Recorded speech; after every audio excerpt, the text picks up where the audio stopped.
No, that's a barrel vault. It has the transverse arches. So it's It not doesn't like have those, the point. 6-partite, 4-partite, the points at the top. Okay. It's a big barrel down the hall. Okay. Okay, don't get confused by these guys. So this one would have ribbed. This is the. That's Saint Etienne. Right. Yeah, that's a growing vault. So it has to be growing to be ribbed. Oh yeah, sorry. Yeah, we're gonna look at this. This is Saint Denis. Yeah. Okay. You're overthinking it. Okay. It looked good. Like I was looking at like. Yeah, I know. It looks like a rib cage, right? Okay. What are we looking at? Maria is into Gothic architecture. Awesome. What is this?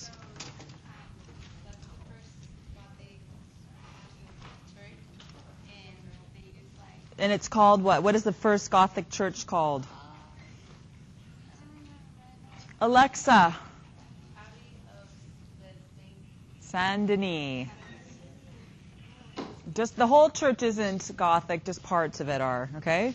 And what makes this Gothic, Maria? So the first thing are the pointed arch. The pointed arch. All of the light coming in. Good. The base that So the advantage of the pointed arch, right, is, Henry, what is it? I'm going to ask Henry because he's into vaults and arches.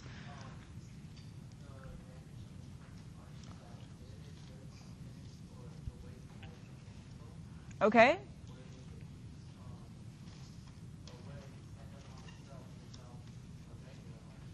That's right. Right? It's more, the weight comes down more successfully or effectively, right?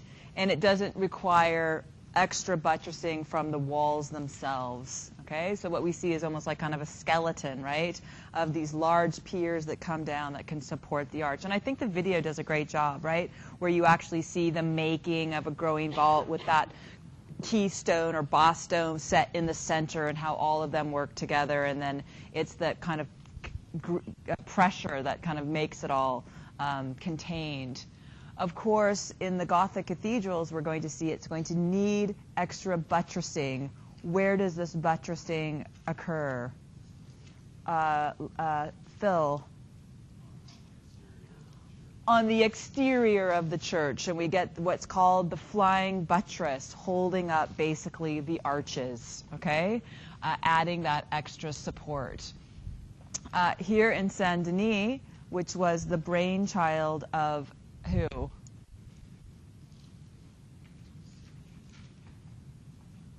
James. Suger, right? Or Sugar. Abbot Suger, right? And what was Abbot Suger attempting to do?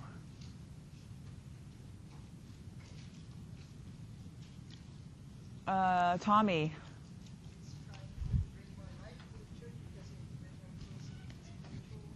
He believes in the concept of the lux nova, right? Or this divine light that will help one to experience heaven on earth, bring one into this kind of heightened spiritual place, okay? Good, and he's going to do it through these technical innovations. And as we can see here in the choir, how we can clearly see from one of the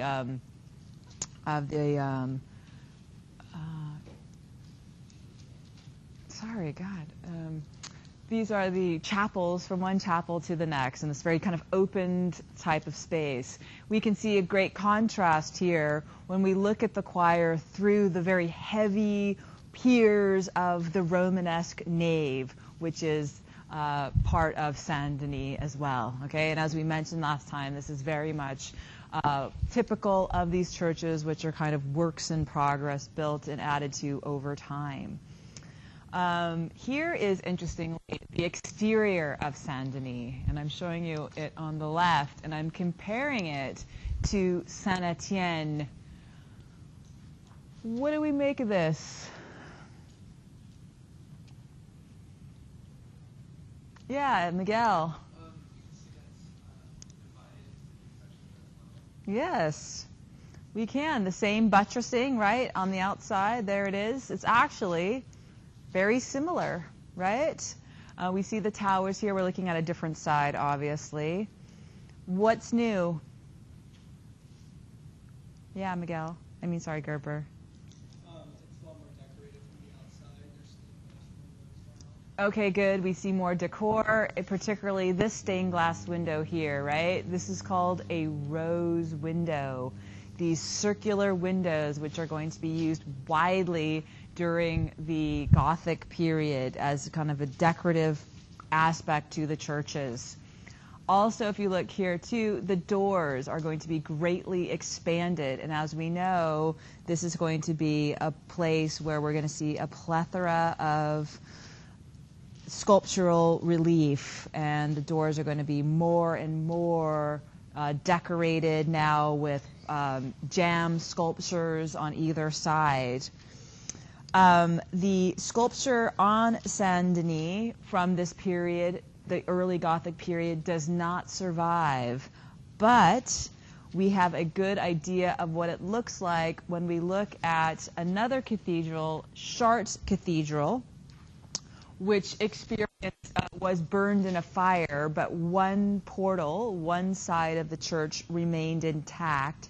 So I want to look at this west facade, or also known as the Royal Portal, from the early Gothic period at Chartres. This door dates to about 1145.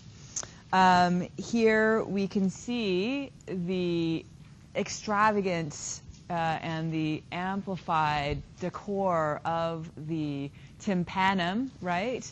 Now all the architraves here are also heavily decorated, as are the jambs here. In the Romanesque period, we saw that very limited decoration, particularly in the Tremeau, right, at Moissac. And here we're seeing more of a plethora of different images. The central door here, we're seeing Christ in the second coming. So we're seeing here more of a emphasis on his redeeming qualities rather than on the judgment. And this is a shift that happens during the Gothic period. Also, a new face appears here, the Virgin. She appears in the Theotokos mode. She has the Christ child on her lap. And in fact, and here she is, a close-up of it, she is flanked on either side with angels. The Virgin is going to rise to prominence during the Gothic period, and there's going to be basically almost a cult following of her. The Notre Dame Cathedral, Our Lady, the great urban cathedral of France, is dedicated to her. Also, Chartres Cathedral, which we are going to look at, is also dedicated to her. That is, after all, the cathedral that holds the cloak, her cloak, as their most important relics. What I also want to look at here is the actual jam statues themselves, and here is a close-up of them. Notice their elongated bodies. This is in that Romanesque tradition, like the Tremeau of Saint Isaiah, where we see the extended bodies that are meant to make these figures fit within the confines of the spherical shape of the door jamb there. Now, unlike the saint from the Romanesque, we see them actually projecting outward in a high relief. These are the Old Testament kings and queens, making that connection between the Old Testament and Christ. They were viewed as the royal ancestors of Christ. And also, though, the allusion to royalty of kings and queens is an allusion to current royalty in France, which we're going to see is going to take an ever prominent role in these churches, and it's going to be an important source of funding for the churches. And interestingly, they're wearing 12th century clothing. So while they are alluding and meant to be representative of Old Testament kings and queens, they're wearing the garb of the current royal family. Yeah. Do you think there was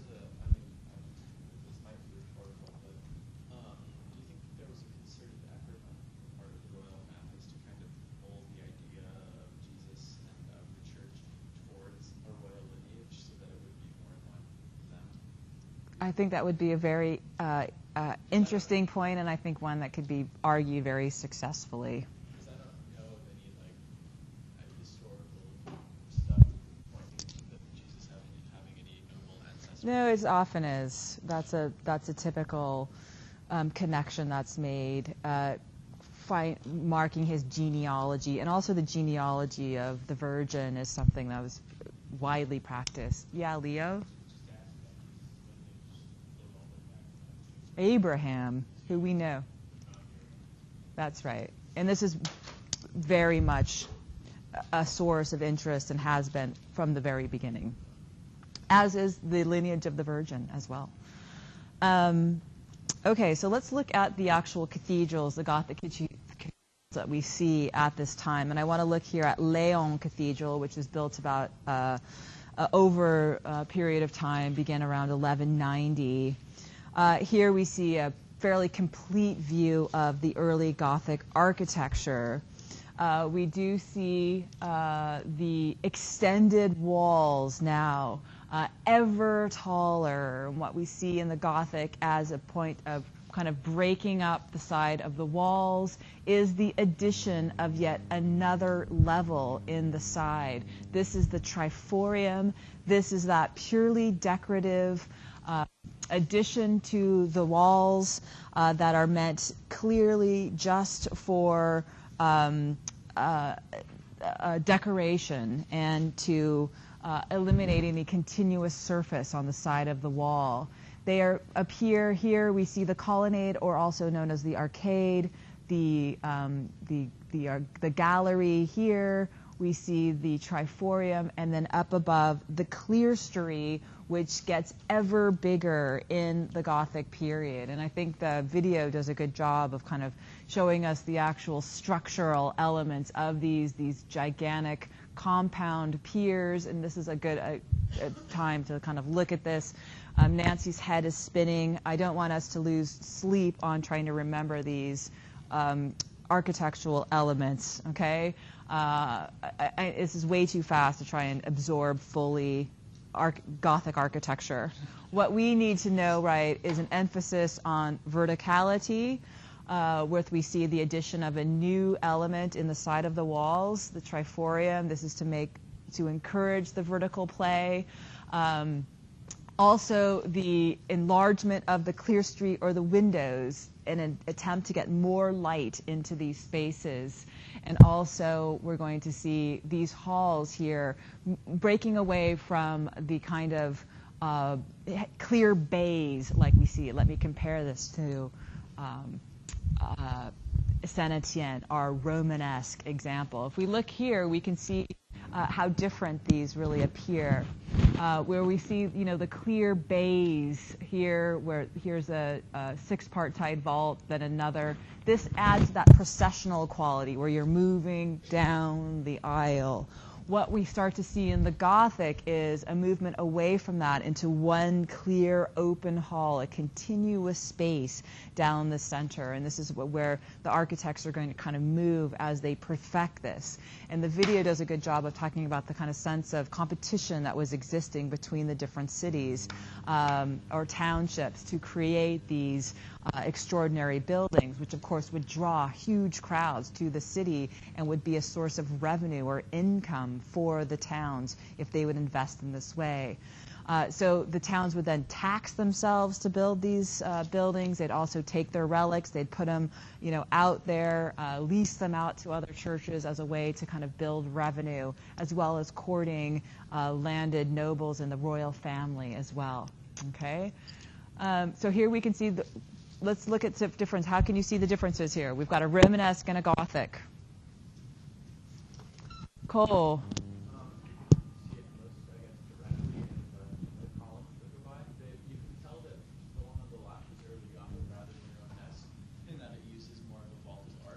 Okay, right, the pointed arch, right? Voila, here it is. Rounded and it's distributing the weight more, I guess, horizontally than vertically, which is why that's also shorter than the one on the left, correct?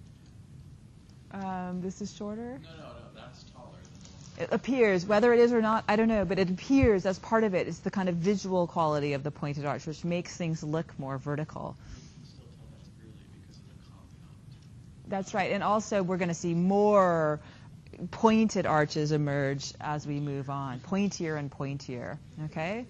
And also here you can see the thickness of the walls, right? That's another really important dimension of the Romanesque. Walls are much thicker. In the Gothic, they become thinner and thinner and more, translucent, opaque, as we're going to get more punctures through the walls, okay?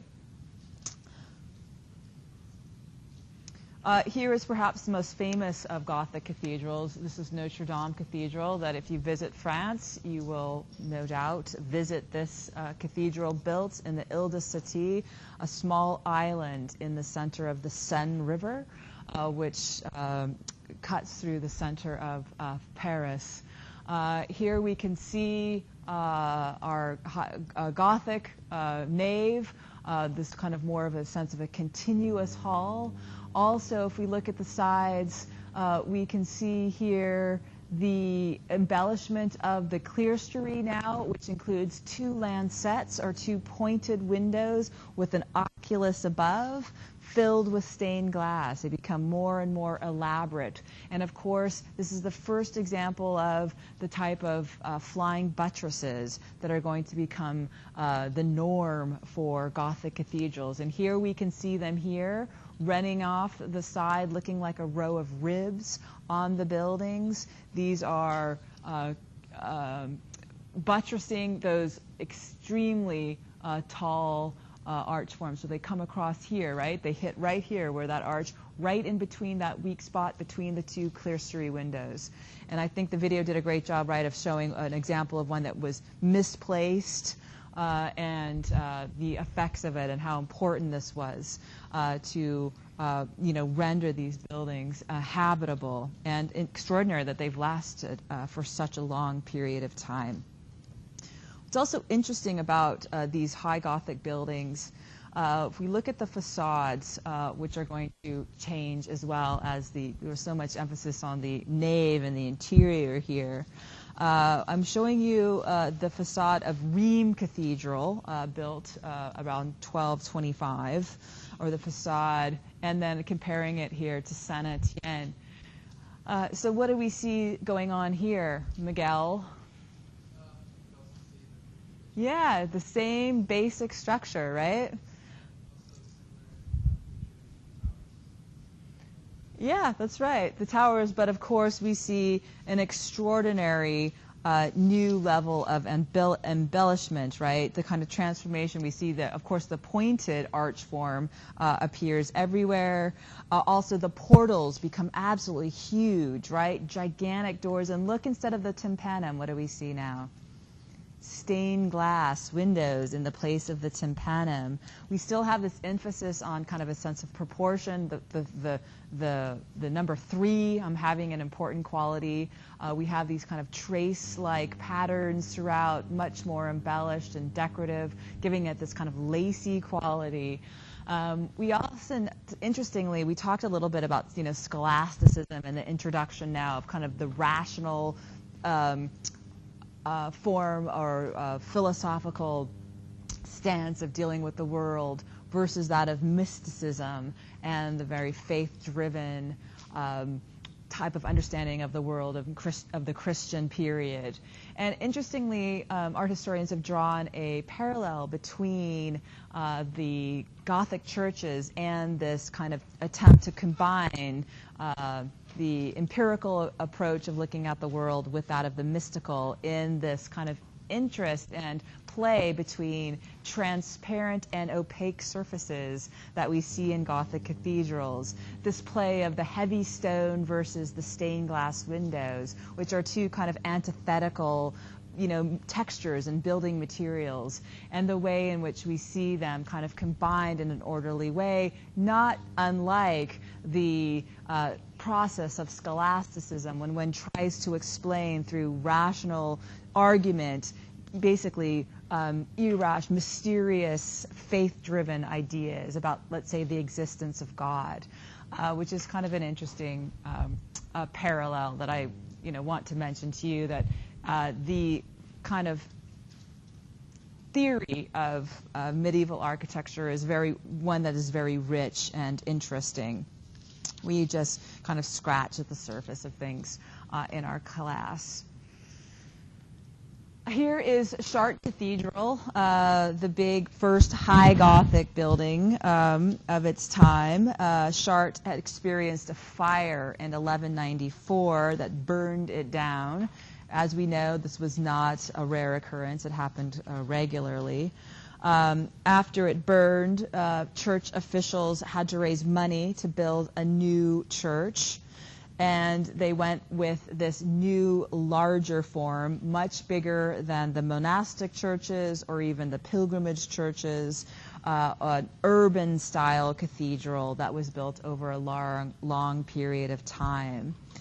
These churches were not only an economic boon to the region, but they were also, of course, thought to please God and would provide for the towns down the line. Yeah, question. I've always kind of wondered this, and I guess I never could ask until now. How does a stone building burn down? Well, remember, they were trussed with wood underneath. So, yeah, and they become more stone-based, right, as we move on. So it was an early Romanesque church that was burned. And then that's why they moved to stone and use it so widely. Yeah, exactly, to avoid this. Chartres itself, has anyone been lucky enough to visit Chartres? It's an extraordinary experience. It's built up on a kind of heightened point. You're driving through the countryside of France, and you see this kind of point on the horizon, like a dot. And as you drive, you realize it's just this huge, looming building. It's massive in size, and you think, that can't possibly be, a 1,000-year-old building. It's just way too huge. And you get closer and closer, and it just dwarfs everything around it. It's an extraordinary experience, giving you kind of an idea of what it must have been like for people at the time. It's still one that's extraordinary. It's gigantic. One cannot really even express the effect. If you go to Notre Dame, I mean, it's within the confines of the city, so it's not so overwhelming. But to kind of come up to Chartres from the countryside, as everyone does, it's just a mammoth structure. Oh, yeah. These still are functioning churches, absolutely, as is Notre Dame, absolutely. And it's designed to accommodate both those attending to the liturgical calendar, and now, instead of pilgrims, mostly tourists coming through, moving through these sites, and it's designed for the dual function. You can always tell Chartres because it has, the strange two different towers that were built at different times. We see the classic rib vaulting. You really get a sense of the cruciform nature of the church from this image here. The church was a very wealthy region and a very wealthy church because it, as you know now, contained that very special relic, the cloak of the Virgin. So the entire church was devoted to the Virgin, and most of the iconography, including those early tympanums, refer to her. When we look inside Chartres, we see the massive vaulted ceiling, which now we see a reduction in the vaults themselves. We have the sense of the continuous hall here without those bays, which was a new innovation. Also, we have the reduction. They've done away with the gallery, and we have now just that colonnaded arcade, a triforium, and then the clerestory, which is massive. 22,000 square feet of stained glass at Chartres Cathedral, all of it original, which is a miraculous thing unto itself. So to go there, you really get a sense of history. It was saved. It wasn't touched during the multiple wars which it has seen. We see here, like Notre Dame, right, the use of the two lancets, those skinny long windows with the oculus on top. like anyone who's been inside one of these churches, like Elena, have you been inside where you get a sense of, you would think that these would just be radiating with light, but that is not the experience, right, Leo? It's very, very dark.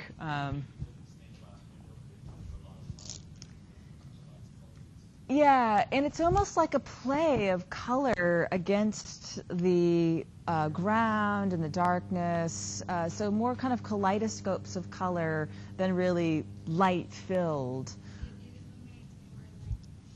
tall that it's more light, look up because it's light, but Yeah, dark. Actually, Notre Dame, I think, is one of the most dangerous places in Paris because all sorts of randoms lurk around in there and hold your bag tight when you go in.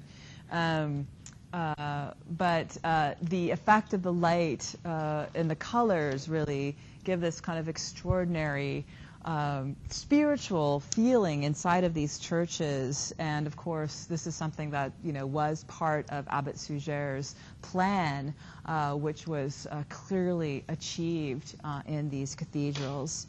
I want to look at a couple of these stained glass windows. This is the earlier one, which is from the Romanesque era, and the giant rose window on the right. Both are very famous. The Virgin and Child here, we see a Theotokos in the earlier window, this one that survived that fire. We see a large use of the of the reds in this work. It looks kind of more stiff rendering of the Virgin. These figural images are going to get much more kind of natural with the continuation of kind of the development of figural representation in the later periods in the Gothic. On the right is this later rose window, the rose window of Chartres, which was a gift from the Queen of France, Blanche of Castile.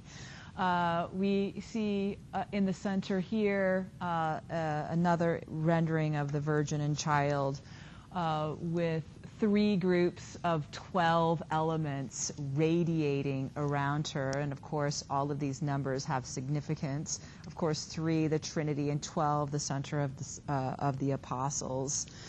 We see embellishment on either side of the rose. The actual circle is the fleur-de-lis, which is the symbol of the French monarchy, okay?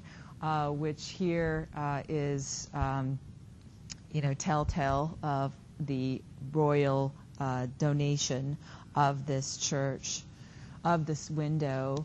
Of course, I think one of the highlights of the video we watched yesterday was the section on the stained glass blowing and making, and we were talking afterwards how much that artist in New York making the stained glass reminded us of Daniel or Danny working away in the bronze foundry. Same kind of type of person. That was very specialized craft, as you got a sense for. Where we had kind of individuals, guilds of workers specializing in a specific type of production, where we had the glass blowers that would actually manufacture the glass and would change the color of the glass based on the different metals added to it. Then we also had glaziers, were specialists for cutting the glass, as well as those that did the flashing, which would actually bind the glass together, making the purples that predominate many of these windows by combining red and blue glass, and then the layout of the design of the stained glass windows. Here we see relatives of the Virgin are depicted in the windows. They mentioned in the video how these really were the kind of 3D type of or multimedia experience in the ancient world or the medieval world, and truly I think that was the case. These magnificent media for representing near and dear biblical stories. Yeah. These periodically get restored because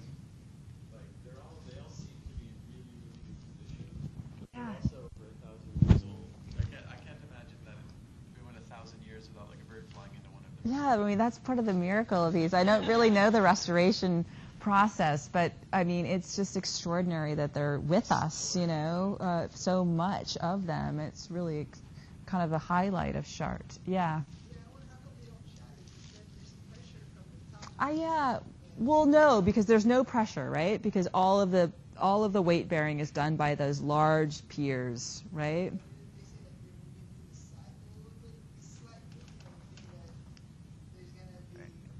Right. Yeah, well, I don't know. They came up with all things like the metal chain, the bracing that they do now. I don't know. Here, I want to look also at the exterior of Chartres. This is the other side, the other doors.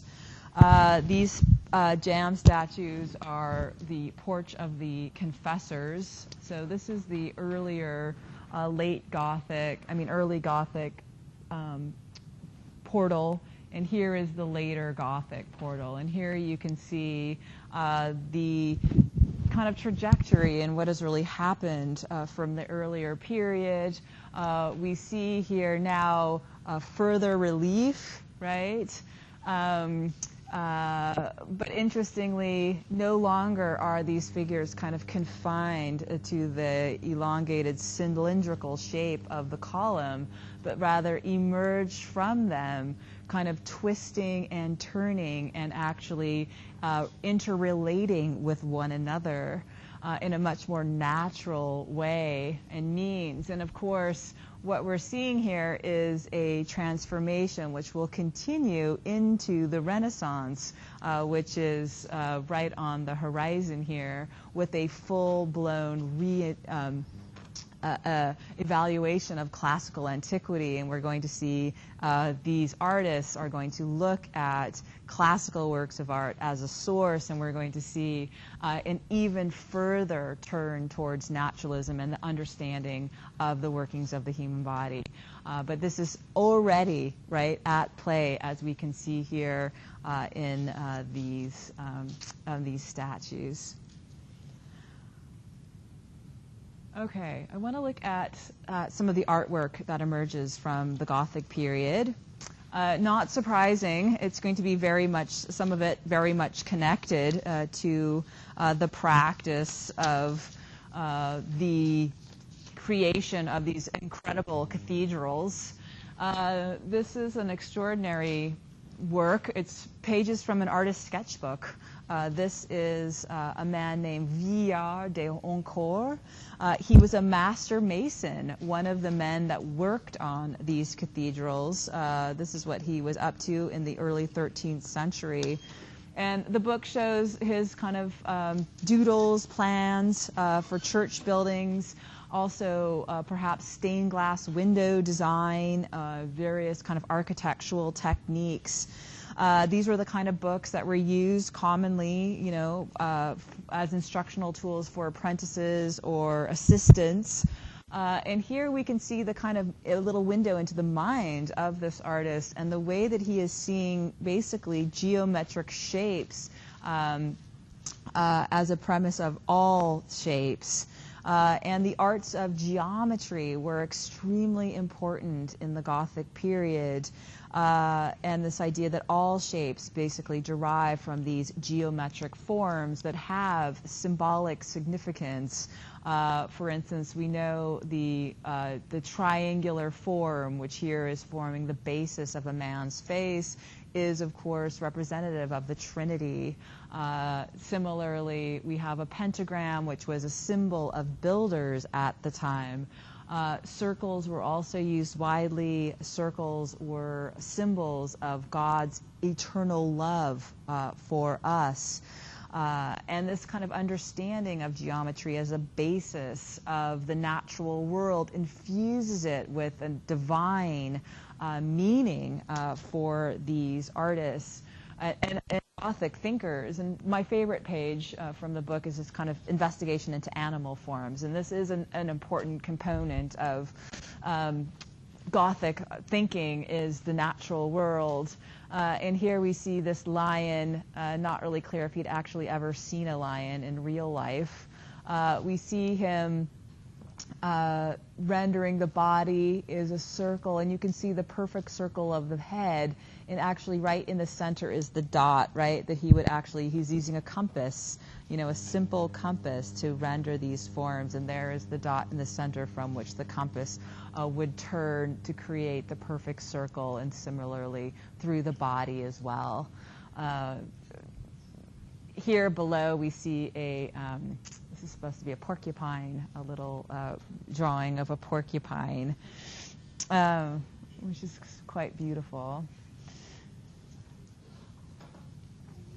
Not surprising that given the extraordinary buildings that were being produced, that the actual architects would have an extraordinary kind of status within these societies. And here we have this extraordinary page from Memorialized Bible rendering God here as literally an architect of the world. Quite extraordinary. The Gothic artist here is portraying God as the industrious architect, creating the universe with the same tools that an architect would use to build the buildings, the cathedrals of the era. The actual universe is seen here within this perfect circular shape. We see the kind of miasma of creation, and this is contrasts greatly from the creation stories as told by the Bible, and we see the kind of conjuring here of spherical forms, perhaps the earth and the planets and so forth. Very innovative and interesting idea of God. This is the frontispiece of a Moralized Bible. Moralized Bible was a Bible that juxtaposed Old Testament and New Testament stories from page to page. And this kind of, we know this is a leitmotif, right? We're seeing this over and over again. The frontispiece was the very first page, so it didn't have an illustration of either an Old or New Testament story. So that's why there's great latitude here, and we're seeing this extraordinary rendering of God, basically building with the compass the world. And this speaks, of course, to the elevated status of the architect or even the artist, that God himself would be engaging in this kind of activity. Yeah, Matt.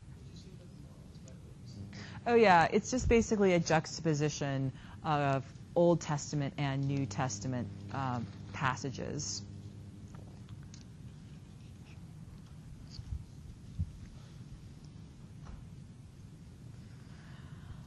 Here is another page.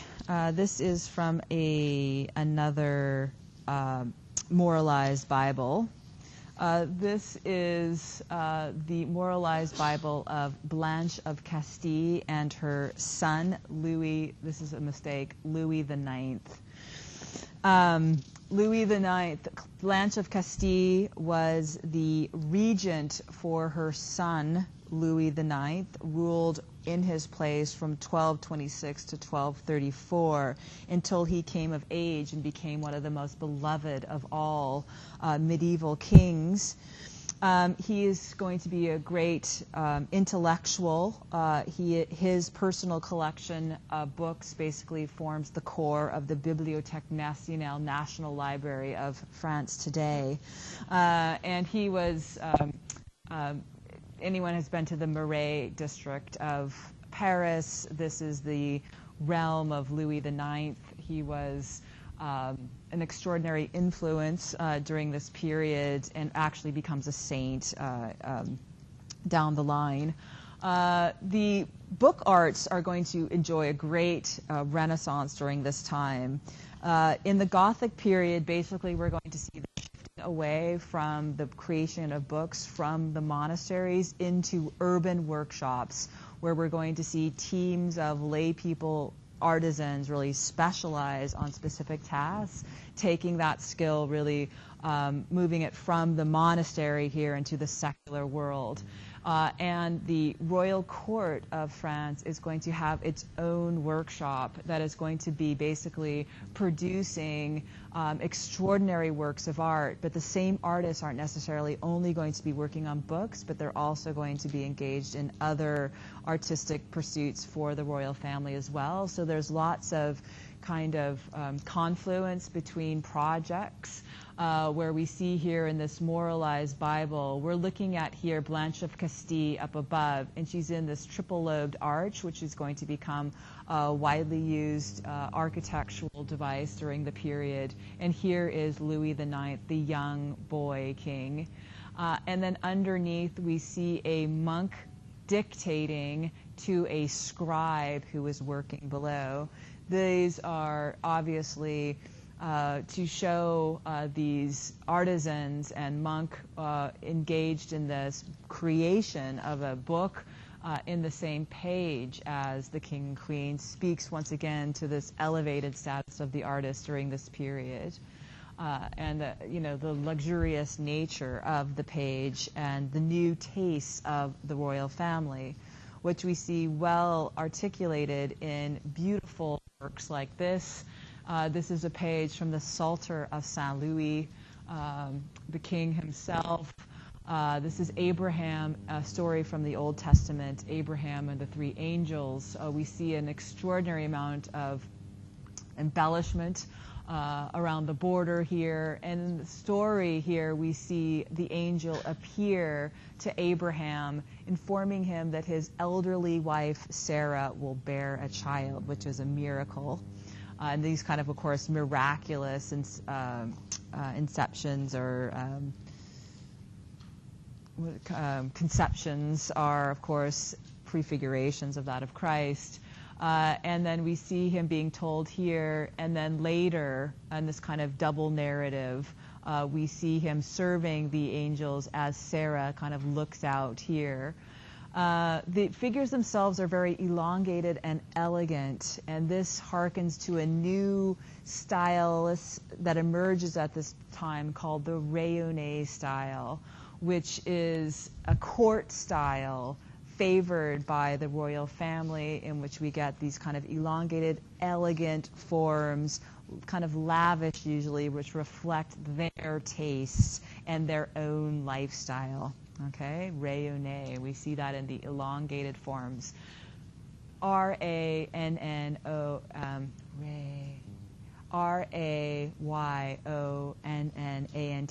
right? Rayonnée.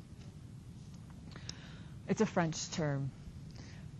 Here, if you look, the actual scene itself, we see this extraordinary natural tree form in the center, and then we see here Gothic cathedral in the background, and actually these lancet windows.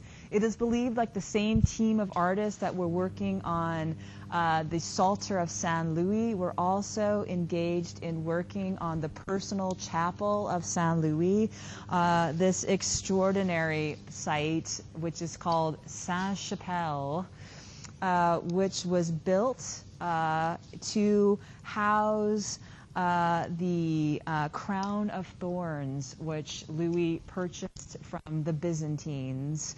And this was his personal chapel. You can see here the kind of end point, right, of Gothic architecture. The walls themselves now are these magnificent planes of glass.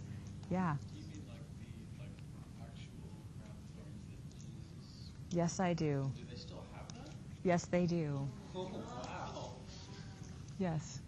There's different facets of the crown. And of course, a lot of these relics, right, there's an element of faith involved in this, right?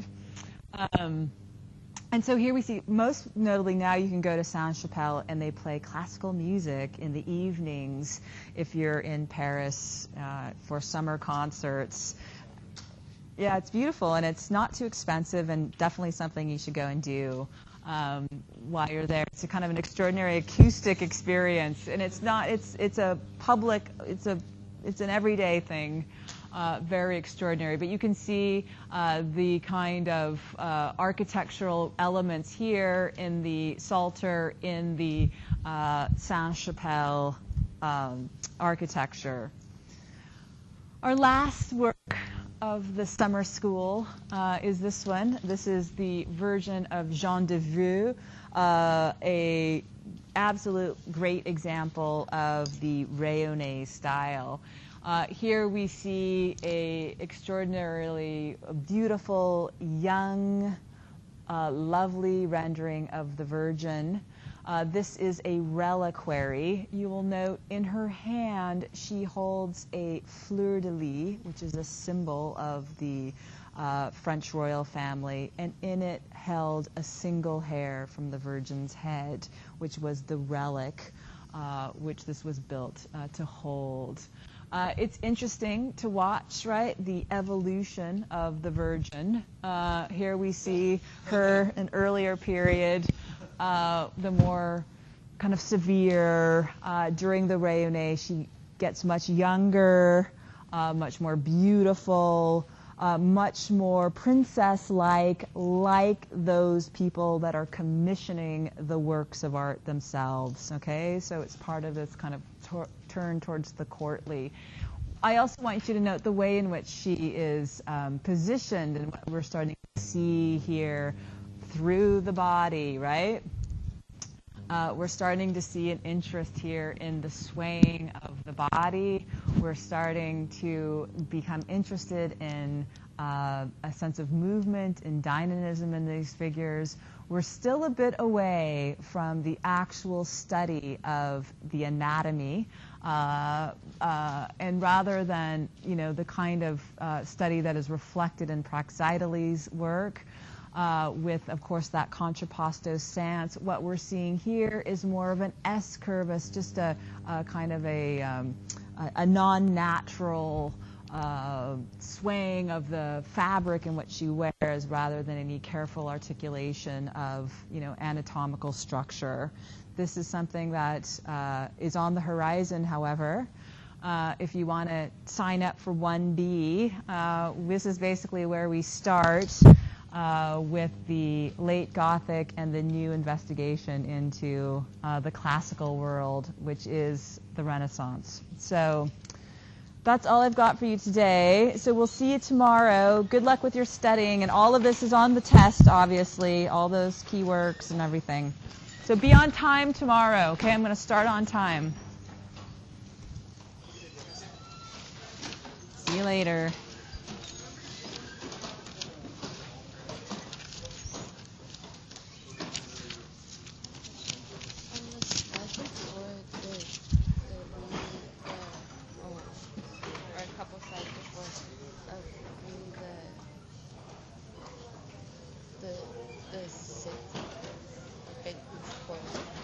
I gotta turn this off for a second.